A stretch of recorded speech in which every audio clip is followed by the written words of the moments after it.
আসসালামু আলাইকুম রহমতুল্লাহি ওয়া বারাকাতুহু। সম্মানিত দর্শক, আজকে একটি হাদিস আলোচনা করব।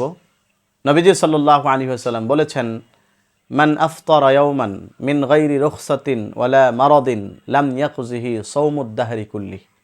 অর্থাৎ যে ব্যক্তি কোনো রকম শরীয়তের পক্ষ থেকে অনুমতি ছাড়া, উযর ছাড়া, অসুস্থতা ছাড়া একটি রোজাকে ভেঙে ফেলল, সারা জীবন রোজা রাখলেও এই রোজার কাজা আদায় হবে না।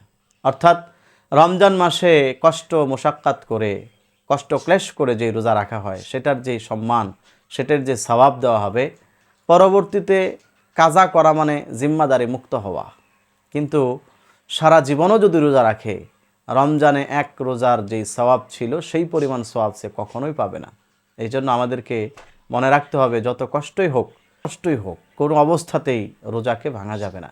কারণ হতে পারে এই রোজা আমরা আগামীতে নাও পেতে পারি। এই জন্য যতই কষ্ট হোক আমরা অবশ্যই 30 দিন রোজা অবশ্যই রাখবো। আল্লাহ আমাদেরকে তৌফিক দান করুক।